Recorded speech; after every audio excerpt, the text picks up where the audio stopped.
leadership program is unique. There is not another one like it in the world. It comprises research-backed, intensive experiential processes that create measurable, lasting personal change.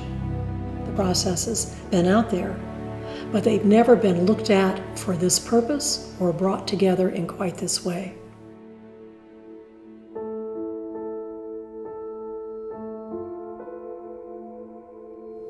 What we do is unite the most powerful technologies of personal development to transform leaders from the inside out.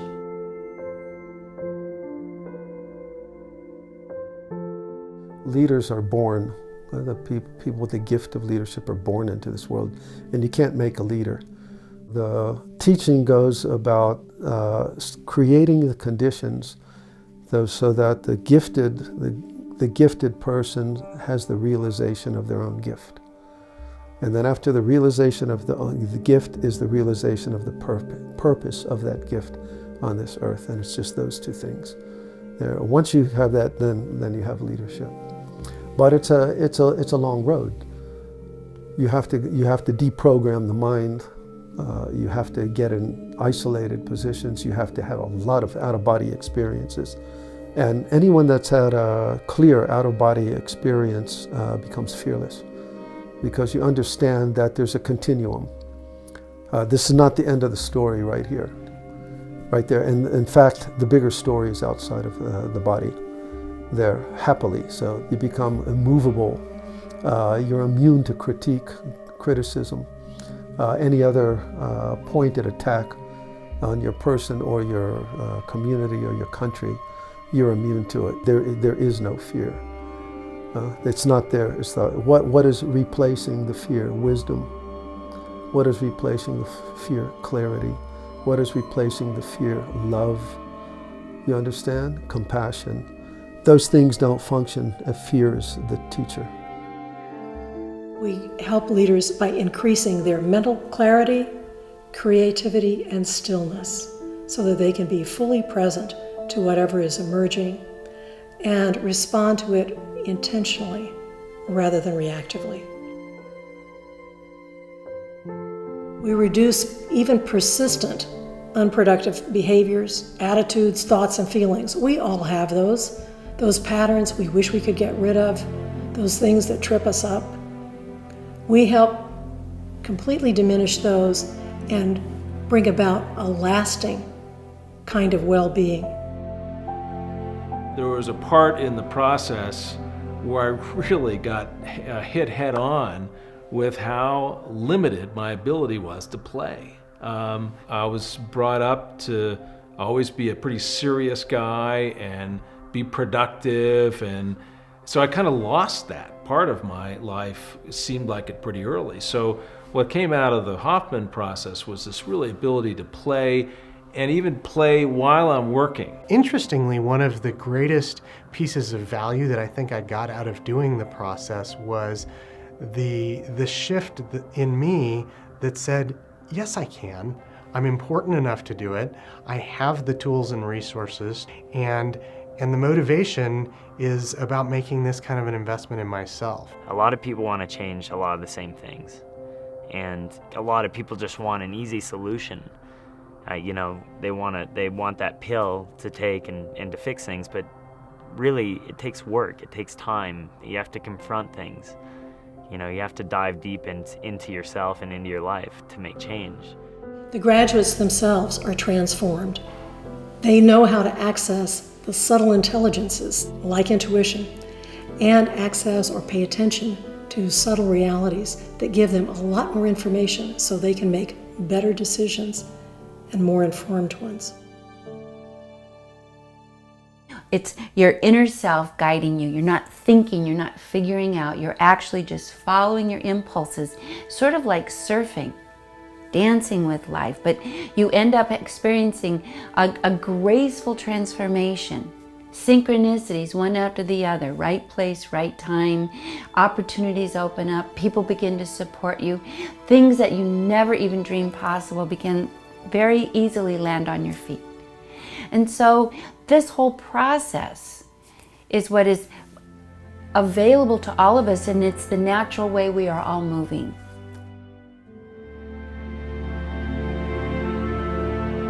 Very few leadership programs appreciate how much knowledge the body holds and how it cues people for when things are on track and when they're not, and other intuitive information that comes in from more subliminal sources. Dreaming is a way of having direct access to multidimensional reality. In our ordinary minds, in our ordinary discussion of these things, we're living in 3D space. We're talking in linear speech. In dreaming, we travel into a multi-dimensional reality. We may go into that reality that modern science is talking about when it talks about superstring theory. In superstring theory, they say that there are at least 7, maybe more, dimensions of physical space which are out there but which are invisible to us because they're hidden, enfolded in the infinitely small. They're separated from the 3D universe at the time of the Big Bang, but they are there. And it may be that all the events of waking life, all the structures of material reality have their origin in the dance of energy and consciousness in these tiny, tiny spaces. Dreamers go there. So dreaming is a portal. When you can change your brainwaves, you can change not only your experiences, but you can change fundamentally who you are at an identity level. People have literally a spiritual awakening. They awaken into a new understanding of themselves, a new understanding of the nature of reality. Now, the process that we use is like a mirror for the mind. If you stand in front of a mirror, it doesn't make you smile or frown, but if you pull the muscles of your face in different ways, then you get instant feedback from the mirror about the effects, and so you can very quickly learn how to make the smile and the frown that you want to make. Well, in the same way, when with our technology we pick up the tiny little electrical waves in the brain and we amplify them 100,000 times to make them big enough to be read by computers, then the computers can turn on musical sounds that tell you, just like a mirror tells you when you move your face, the musical sounds can tell you what is going on with your brainwaves. And so transformation is indeed possible. It's the goal of Biosattva, is to bring about rapid transformation in leaders and the people they lead and ultimately in everyone. Our program is not just touchy-feely. It has to produce real-world results. And those are built into the program. Not only are we using measurable processes so we know whether the leaders in our program are enhancing their performance and well-being, they also have to produce a culminating project that brings together not only the values they've learned, the ways in which they've changed, but also the project must meet standards of making the world a better place. It's a world of abundance. There are more opportunities now around the world than any time in my career, but you have to work properly. We've asked thousands of people what their definition of innovation is, and it's amazing how few organizations have actually stopped, even for a little bit, and said, what is our common definition? So we've spelled it out. We say it's the creation and delivery of new customer value in the marketplace with a sustainable business model. Now, people often say it's about invention or creativity. Well, no, those are inputs. What really matters is it in the marketplace? Are people using it? And if it doesn't have a sustainable business model, it means it goes away. The second part of our program is that we show leaders how to liberate the greatness in others. We teach them how to lead through inspiration and connection, how to foster the empowerment, initiative, and ownership that make people proud of what they do and satisfied at work. So satisfied that they are willing to make discretionary contribution. That means working long hours that they're not getting paid for simply because they are so committed and invested in the projects that they're working on. I'm Otto Scharmer, Senior Lecturer at MIT, and I will be facilitating your journey through ULab, transforming business, society, and self. Guiding our approach will be a method that is based on sensing, connecting to our deeper sources of knowing, and action learning. While the method itself is new, many of its principles have been known by changemakers for generations.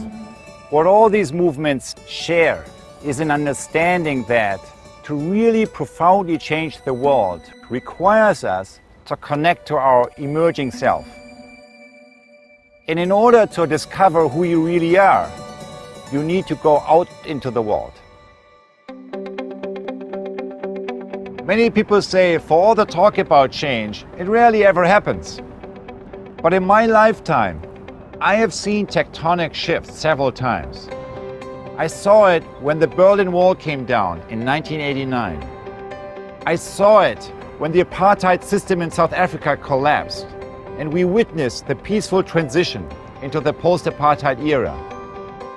And I'm seeing it now with the rise of China, as the center of gravity of the world economy has been shifting from the West to East Asia. And yet, I believe that the most significant disruptive change of our generation is yet to come. It has to do with the transformation of capitalism itself. The transformation of capitalism depends on our ability to reshape how we connect to each other, to the system, and to ourselves. Leaders learn how to suspend judgmental attitudes and behavior, which increases their presence during conflict and enables them to build connections with people even when they're being attacked, to find that point of connection in mutual humanity so that we can all move forward from a place of universal need to fix universal problems. I help people speak a language of life, which is closer to the truth, just what everybody needs, and stay away from these enemy images that can easily sound like blame, criticism, attack. And unfortunately, most people aren't taught the language that I am suggesting, so I have to loan it to them when I do mediations at that level. Coaching, which many people have gone to because leaders have been failing so badly, focuses on problems rather than on potentials. Our program is completely focused on bringing out your potentials. Sure, your problems will get solved along the way, but we're not trying to fix you. We're trying to bring out the greatness we know is already there.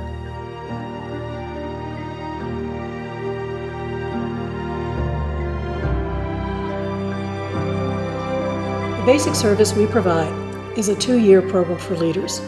It consists of 4 2-week on-site intensives with a maximum of 30 people in the cohort. So people are in an intimate environment for change, and they take the networks and relationships that they make in this intensive out when they engage in the online portions of the program that occur in between. That's the program of revolutionary leadership from within. It's unique, it's powerful, it's about doing the right thing, it's about leading people from their strengths, it's about leading people from the heart. I think this is a revolution we should all get behind. I know that it's one I'm very invested in, and I hope you will be too.